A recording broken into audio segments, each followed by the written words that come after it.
Bayangkan sebuah negara menggelontorkan ratusan triliun rupiah untuk membangun ibu kota yang baru dari nol. Bukan sekedar kawasan pemerintahan biasa, tetapi sebuah mega proyek nasional di tengah hutan Kalimantan yang dipromosikan sebagai simbol masa depan Indonesia sendiri. Jalan rayanya baru, istana presiden baru, gedung kementerian baru, infrastruktur digital baru, kawasan hijau futuristik, kota pintar berkelas dunia. Sebuah proyek yang dijual kepada publik sebagai lompatan peradaban, pemerataan ekonomi, dan warisan besar menuju Indonesia masa depan. Narasinya terdengar sangat megah, visioner, ambisius, seolah bangsa ini sedang menulis babak baru sejarahnya sendiri. Namun di balik semua narasi besar itu, Mahkamah Konstitusi pada tahun 2026 justru menegaskan satu fakta yang mengganggu logika publik. Jakarta masih tetap ibu kota resmi Indonesia, hingga presiden benar-benar menerbitkan keputusan presiden untuk pemindahan secara final. Artinya, di tengah biaya luar biasa besar, pembangunan yang agresif, dan ambisi raksasa yang terus berjalan, pusat negara ini secara hukum masih tetap berada di kota lama. Dan di titik inilah pertanyaan paling brutal mulai muncul.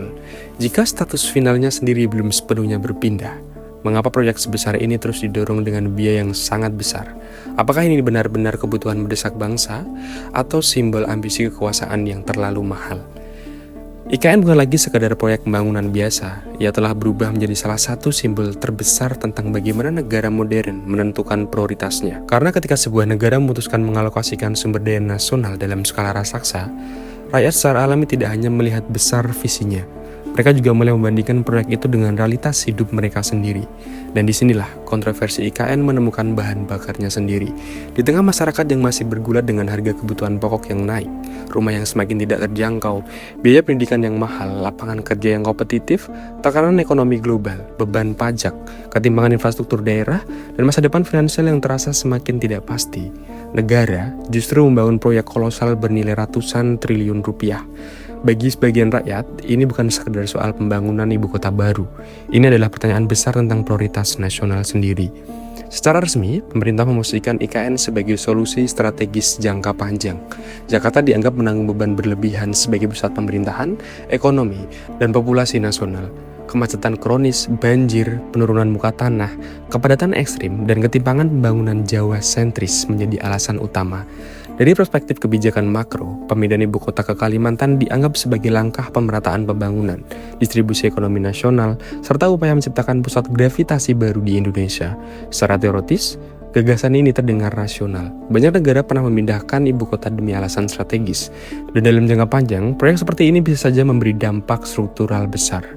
Namun proyek raksasa tidak pernah hanya soal teori, ia selalu soal biaya nyata, biaya fiskal, biaya politik, biaya sosial, dan biaya kepercayaan publik. Semakin besar angkanya, semakin besar pula tuntutan masyarakat untuk mempertanyakan urgensinya. Karena rakyat hidup bukan di atas blueprint, rakyat hidup di tengah tekanan ekonomi sehari-hari. Mereka menghadapi harga beras, tagihan listrik, biaya sekolah, sewa rumah, transportasi, pekerjaan, kesehatan. Ketika rakyat melihat negara menggelontorkan dana luar biasa besar untuk membangun simbol masa depan, sementara tekanan hidup hari ini tetap berat, maka proyek sebesar apapun berpotensi dibaca bukan sebagai solusi, tetapi sebagai jarak antara elit kekuasaan dan realitas masyarakat. Putusan MK terbaru memperdalam ironi ini, karena keputusan tersebut menegaskan bahwa secara hukum, Jakarta masih merupakan ibu kota resmi hingga ada kepres final. Artinya, proyek IKN memang tetap sah dan terus berjalan, tetapi status penuh pemindahannya sendiri masih bergantung keputusan politik lanjutan. Bagi publik, ini menciptakan persepsi paradoksal. Negara membangun pusat baru dengan biaya yang masif, tetapi pusat lama secara legal belum benar-benar ditinggalkan. Dan ketika masyarakat melihat celah semacam ini, muncul pertanyaan yang jauh lebih emosional. Apakah negara sedang membangun kebutuhan nasional atau sedang membangun simbol ambisi politik jangka panjang? Inilah kekuatan utama isu IKN. Ia bukan sekedar soal arsitektur atau tata kota, ia menyentuh rasa keadilan publik. Karena setiap anggaran besar selalu dibandingkan dengan kebutuhan besar lainnya. Ketika rumah sakit daerah kekurangan fasilitas, ketika pendidikan masih mahal, ketika lapangan kerja masih sulit, dan ketika generasi muda semakin sulit membeli rumah, ketika kelas menengah menghadapi tekanan biaya hidup, ketika daerah lain masih berjuang dengan infrastruktur dasar, maka proyek ratusan triliun secara otomatis menjadi sasaran evaluasi moral publik. Banyak orang-orang tidak menolak pembangunan karena anti kemajuan. Mereka mempertanyakan pembangunan karena mempertanyakan prioritas. Dan disinilah letak sensitivitas terbesar IKN. Apakah pembangunan kota masa depan benar-benar menjawab kebutuhan rakyat terbanyak? Ataukah ia lebih mencerminkan bagaimana negara kadang membangun simbol besar sebelum menyelesaikan tekanan paling nyata? Dalam sejarah dunia, megaproyek nasional sering menjadi pedang bermata dua. Di satu sisi, ia bisa menjadi lambang transformasi bangsa. Namun di sisi lain, ia juga bisa menjadi simbol ambisi elit yang terlalu jauh dari kebutuhan populasi umum. Semua bergantung pada hasil nyata, distribusi manfaat, transparansi biaya, dan persepsi publik jangka panjang. IKN kini berdiri di tengah persimpangan itu. Pendukung melihatnya sebagai investasi peradaban, pengkritik melihatnya sebagai beban besar, pendukung berbicara tentang masa depan, pengkritik berbicara tentang realita hari ini, pendukung menyoroti visi jangka panjang, dan pengkritik menyoroti tekanan hidup saat ini.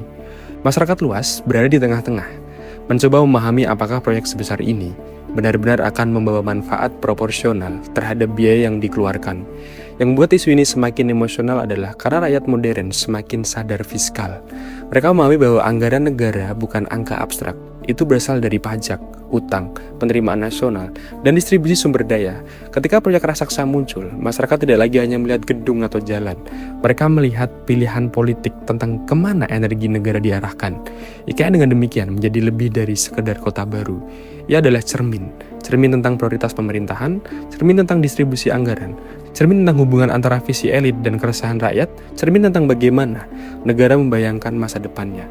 Dan yang paling penting, cermin tentang apakah rakyat merasa dilibatkan dalam masa depan itu, atau sekedar diminta membiayainya saja. Pada akhirnya, sejarah tidak hanya akan menilai apakah IKN berhasil dibangun secara fisik. Pertanyaannya yang jauh lebih besar adalah, apakah proyek ini benar-benar menciptakan pemerataan yang dijanjikan? Apakah manfaat ekonominya proporsional? Apakah rakyat merasakan dampaknya? Apakah beban fiskalnya sepadan? Ataukah IKN akan lebih diingat sebagai simbol bagaimana ambisi besar negara dapat terasa begitu megah, namun begitu jauh dari tekanan hidup masyarakat biasa? Karena bangsa tidak hanya dibangun melalui gedung besar, bangsa juga dibangun melalui rasa keadilan, melalui prioritas yang dipercaya rakyat, melalui keyakinan bahwa masa depan bersama memang benar-benar dibangun untuk semua. Dan ketika sebuah proyek raksasa membuat rakyat lebih banyak bertanya daripada percaya, maka yang sedang diuji bukan hanya pembangunan kotanya, tetapi kepercayaan terhadap arah negara itu sendiri. Aneh memang, tapi inilah update IKN.